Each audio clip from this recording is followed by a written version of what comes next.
And picture this. Two students are punished for skipping, let's say, math class. Everything about the situation is pretty much the same, except one is black and one is white. Now, normally that wouldn't matter when it comes to being punished, right? It shouldn't.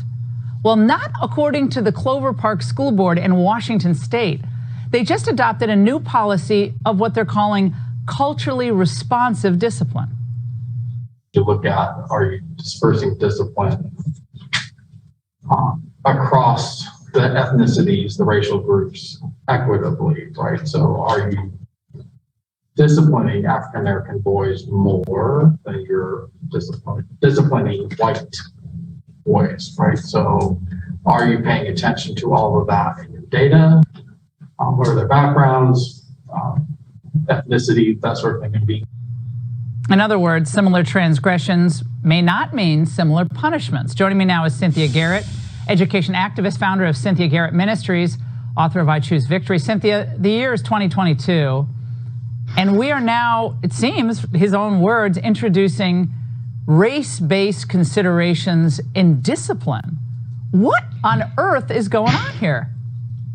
Well, I mean, Laura, if you look at what's going on in most of our Democrat-led cities, we've also introduced race-based prison and punishment and arrests and crime. I mean, it's out of control. And honestly, what I think is going on here makes me ask the question, you know, are we really so stupid, or do they think we're so stupid as to believe that racial injustice is the way to achieve racial justice?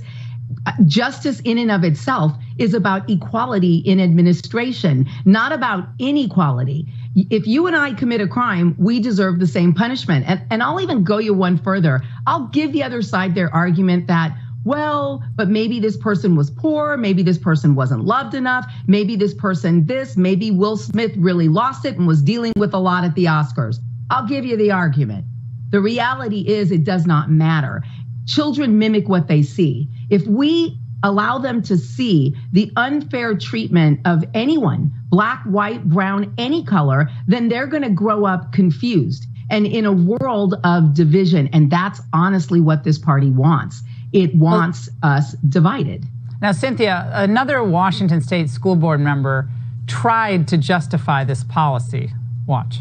What if, just saying like in my background, what if that type of rule that we broke was more acceptable at my house, right? Versus your house. And when I'm talking to them, I'm like, hey, you know what? Actually, I thought I was okay. I thought it was fine to grab that piece of pizza before anybody else. Because in my house, I'm allowed to do that. Again, I'm speechless at this. So now we're saying that minority students, they're implying that they don't have rules at home, so they can break rules at school. It seems to be that's what he's clearly implying there. But again, it's lowering the bar for people never lifts them up. Never.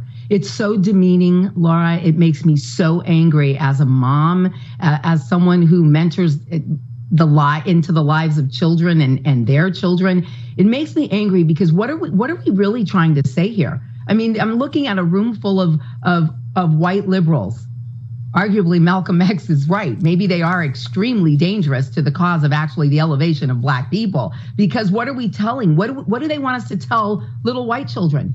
Oh, that it's okay. Black people deserve to steal. They deserve to steal because, they deserve to steal because they come from something different than you do. Or are we trying to say to them, hey, black people steal. So, they're also going to be able to get away with it. And you can't because you're white and we're held to a higher standard of care. They're held to a lower standard of care because, that's what they do. Just be careful they don't steal from you. What nastiness are we trying to slide past people?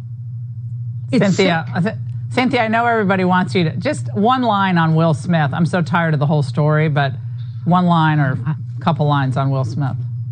You know what? It's tragic because honestly, when I looked at this story tonight, it made me think about Will and Chris Rock and just what happened. And Will Packer, who produced the Oscars for, I believe it was the first time, he happens to be a black man.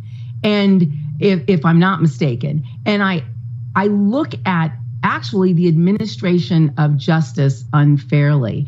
And it brings up so much to think about, Laura. And I think it's sad. I think he ruined, if he was trying to build his career on being the great likable guy, which I always saw him as, he kind of blew it in one night. And what was really going on there? And I can't wait to hear from Chris Rock.